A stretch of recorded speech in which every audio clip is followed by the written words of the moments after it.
와, 오늘 암호화폐 시작 정말 한마디로 딱 정의하기 힘든 아주 흥미로운 날이었습니다.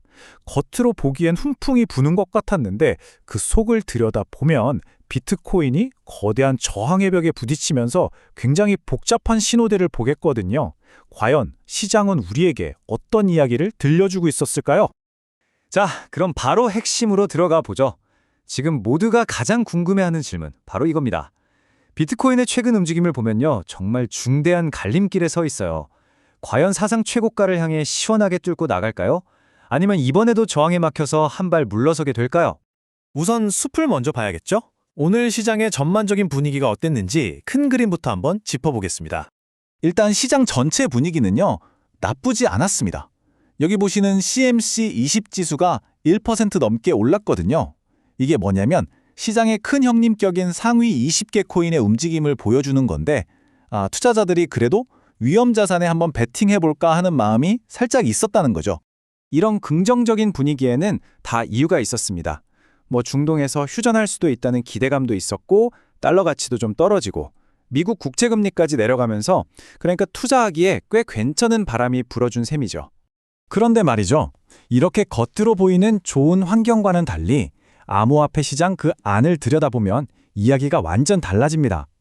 보이지 않는 곳에서 엄청난 힘겨루기가 있었거든요. 자, 이제 오늘의 메인 이벤트죠. 바로 비트코인입니다. 이 비트코인이 정말 중요한 가격대에서 얼마나 치열하게 싸웠는지 한번 자세히 파헤쳐 보겠습니다. 이걸 보시면 정말 재밌는 게 이 둘의 엄청난 차이입니다. 비트코인이 하루 동안 0.9%, 나쁘지 않게 올랐단 말이죠. 근데 바로 그 위 75,000에서 76,000달러 사이에 이건 거의 통곡의 벽 수준으로 매도 물량이 쌓여 있었던 겁니다. 결과가 어떻게 됐을까요?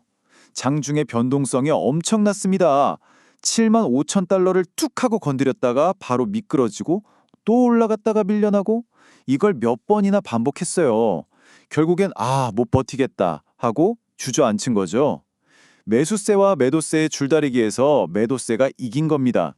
자, 주인공인 비트코인이 이렇게 고생하고 있을 때 다른 코인들, 그러니까 조연들은 과연 어떻게 움직였을까요? 이것도 아주 중요합니다. 이 표를 보면 딱 감이 오시죠. 돈이 시장 전체로 확 들어온 게 아니라는 거예요. 굉장히 똑똑하게 골라서 들어왔다는 거죠. 보세요. 이더리움은 거의 그대로거나 살짝 빠졌는데 리플, 솔라나, 도지코인 이런 친구들은 오히려 신나게 달렸단 말입니다. 이게 바로 뭘 의미하냐면요. 투자자들이 이제 모든 코인이 다 같이 오르는 시장은 아니구나 라고 생각하는 겁니다. 대신에 어디 보자. 지금은 이 코인이 괜찮아 보이네 하면서 자금을 계속 옮겨 다니는 거예요. 이걸 어려운 말로 선택적 순환매라고 하는 거고요. 자, 그럼 이제 좀 더 깊이 들어가 볼까요? 시장의 속마음을 엿볼 수 있는 곳이 바로 파생시장인데 과연 이 데이터는 우리에게 어떤 힌트를 주고 있을까요? 여기서 정말 기가 막힌 데이터가 나옵니다. 서로 완전 반대되는 신호거든요. 거래량, 그러니까 실제로 사고 판 횟수는 60%나 줄었어요. 근데 미결제 약정, 즉 시장에 꽂혀있는 총 자금은 오히려 2.5%가 늘었습니다. 이상하죠? 거래는 줄었는데 돈은 늘었다. 이게 대체 무슨 소릴까요? 쉽게 말하면 단타성 거래는 줄고 큰 손들이 앞으로 오를 거야 또는 내릴 거야에 크게 베팅하면서 새로운 판돈을 밀어넣고 있다는 뜻입니다. 새로운 자본이 들어오고 있다는 아주 중요한 신호죠. 동시에 재미있는 건 패닉셀링, 그러니까 공포에 질려서 던지는 물량은 크게 줄었다는 거예요. 이건 좋은 신호죠. 하지만 동시에 똑똑한 전문 투자자들은 혹시 모르니 보험은 들어두자 하면서 가격 하락에 대비하는 hedge를 계속하고 있었다는 겁니다. 한마디로 희망과 불안이 공존하는 그런 상태라고 할 수 있겠네요. 자, 지금까지 나온 조각들을 다 맞춰보면 어떤 그림이 나올까요? 그래서 결론이 뭔데? 앞으로 우리는 뭘 봐야 하는 걸까요?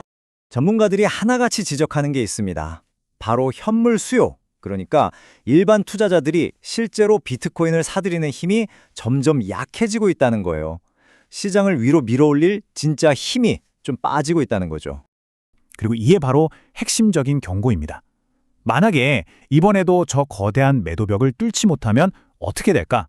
가격이 꽤 큰 폭으로 71,000에서 73,000달러 선까지 후퇴해서 여기가 바닥 맞나? 하고 테스트를 할 수 있다는 겁니다. 이건 정말 중요한 지점이에요.